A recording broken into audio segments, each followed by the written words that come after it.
Éxodo capítulo 6, versículo 7.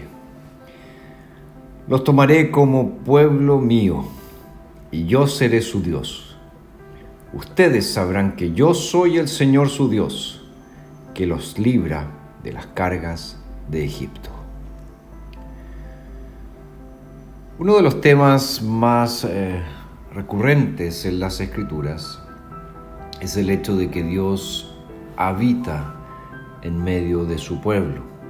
Esto lo encontramos en el jardín del Edén, lo vemos en el tabernáculo mientras el pueblo está en el desierto, lo vemos en el templo de Salomón y también lo vemos en los corazones de aquellos que han sido unidos a Cristo por medio de la fe. Entonces podemos darnos cuenta que uno de los principales propósitos de Dios es morar con su pueblo. De hecho, la nueva creación nos habla de eso, Dios habitando en medio de su pueblo. Y el texto que acabamos de leer es bastante importante y bastante determinante en esta área, porque establece tres realidades fundamentales. En primer lugar, Dios dice aquí que Él iba a redimir a los israelitas de Egipto para hacerlos su pueblo. Los tomaré como pueblo mío y yo seré su Dios. Cuando Dios redime, cuando Dios saca de la esclavitud, del pecado y de la muerte, lo hace ¿para qué? Para ser el Dios de aquellos que han sido redimidos.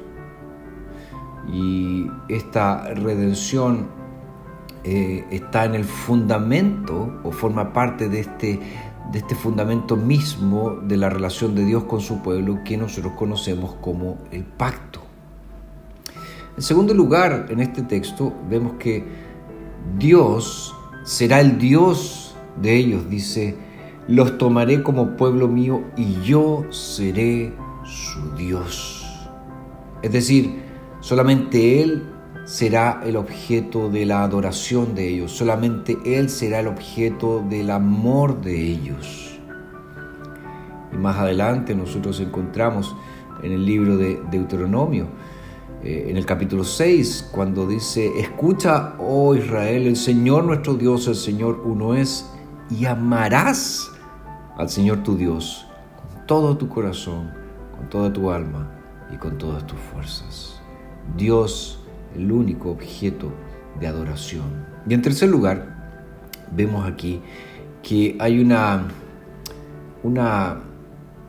relación, ¿verdad?, en todo esto, que termina en que Israel iba a conocer a su Dios.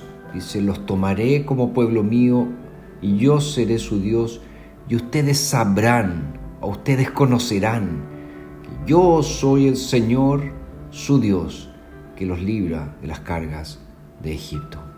Aquí el título Señor que aparece en nuestras Biblias es en el hebreo Yahweh, de donde nosotros sacamos nuestra palabra Yahvé, o más comúnmente como es traducido en muchas de nuestras versiones de la Biblia, Jehová. Y ese es el nombre del pacto de Dios, que indica, ¿verdad?, intimidad, que indica familiaridad. Es el nombre del pacto. Entonces, cuando Dios le dice a su pueblo, yo seré su Dios, es una declaración de pacto, es por así decirlo, un matrimonio entre Él y su pueblo. Y esto entonces requiere tanto presencia como un lugar. Y la pregunta que nosotros nos tenemos que hacer es, ¿dónde Dios tiene esta comunión con su pueblo? ¿O cómo? ¿Por qué medio Dios tiene esta comunión preciosa con su pueblo? Bueno, la Escritura lo dice, a través del Santo Espíritu. Por eso necesitamos entender que el Espíritu Santo no es una energía, no es un poder. El Espíritu Santo es Dios, es la tercera persona de la bendita Trinidad. Y a través del Espíritu Santo, Dios viene a habitar en medio de su pueblo. Dios habita en su pueblo. Y acá hay una buena cuestión para reflexionar hoy. ¿He recibido el Espíritu Santo de Dios?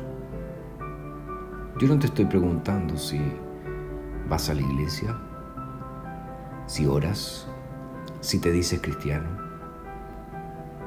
La pregunta es, ¿he recibido el Espíritu Santo de Dios? La única forma en que estas promesas del pacto se cumplan, de que Él me redima, de que Él sea mi único objeto de adoración, de que Él entre en un pacto conmigo. La única manera de que eso sea realidad es a través de la presencia del Espíritu Santo en mi vida. Por eso te pregunto una vez más, ¿has recibido el Espíritu Santo?